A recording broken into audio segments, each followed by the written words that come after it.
സാമ്പത്തിക പ്രശ്നത്തെ തുടർന്ന് തട്ടിക്കൊണ്ടുപോയി കൊലപ്പെടുത്തിയ വയനാട് സ്വദേശി ഹേമചന്ദ്രന്റെ ഫോണുകൾ അന്വേഷണ സംഘം മൈസൂരുവിൽ കണ്ടെത്തി. പ്രതി അജേഷുമായി മൈസൂരുവിൽ നടത്തിയ തെളിവെടുപ്പിനിടയിലാണ് ഫോണുകൾ കണ്ടെത്തിയത്.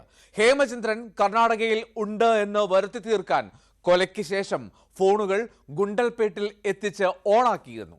പിന്നീട് ഫോൺ ഓഫാക്കി ആളില്ലാത്ത സ്ഥലത്ത് ഉപേക്ഷിക്കുകയായിരുന്നു.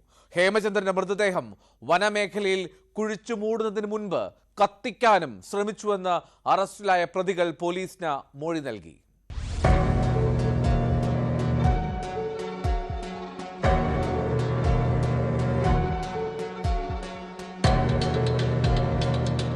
മൈസൂരു സാന്ദ്രാപുരിയിലെ ഒരു പാറക്കെട്ടിൽ നിന്നാണ് ഫോണുകൾ കണ്ടെത്തിയതെന്ന് അന്വേഷണ സംഘം പറയുന്നു.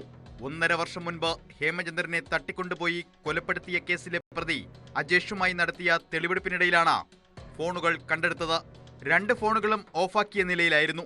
കൊലപാതകത്തിന് ശേഷം ഫോൺ പ്രതികൾ ഗുണ്ടൽപേട്ടിലെത്തിച്ച് സ്വിച്ച് ഓൺ ആക്കി. ഹേമചന്ദ്രൻ കർണാടകയിലുണ്ടെന്ന് വരുത്തി തീർക്കാനായിരുന്നു പദ്ധതി. ഇതിലേക്ക് ഒരിക്കൽ കോൾ കണക്റ്റായപ്പോൾ ഹേമചന്ദ്രന്റെ മകൾക്കുണ്ടായ സംശയമാണ് കേസിൽ വഴിത്തിരിവായത്. തുടർന്ന് പോലീസ് നടത്തിയ അന്വേഷണത്തിലാണ് ഹേമചന്ദ്രനെ തട്ടിക്കൊണ്ടുപോയി കൊലപ്പെടുത്തിയ ശേഷം തമിഴ്നാട്ടിലെ ചേരമ്പാടി വനമേഖലയിൽ കുഴിച്ചുമൂടിയതായി കണ്ടെത്തിയത്. കണ്ണൂർ സ്വദേശിനിയായ പെൺസുഹൃത്തിനെ ഉപയോഗിച്ചാണ് പ്രതികൾ ഹേമചന്ദ്രനെ വിളിച്ചു വരുത്തിയതെന്നും അന്വേഷണത്തിൽ വ്യക്തമായിരുന്നു. Kozhikode medical college inspector PK ജിജീഷിന്റെ നേതൃത്വത്തിലുള്ള സംഘമാണ് കേസിൽ നിർണായക തെളിവായ ഫോണുകൾ കണ്ടെത്തിയത്.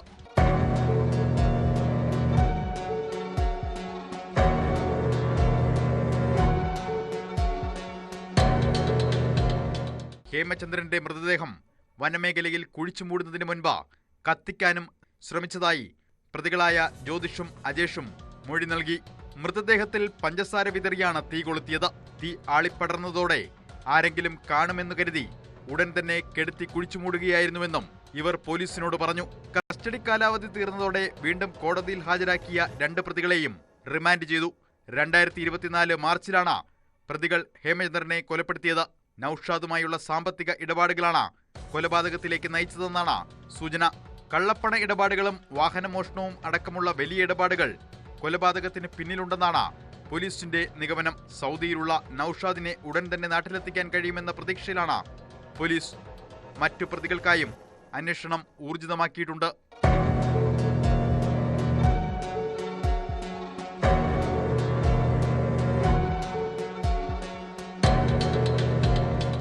News desk, News 18.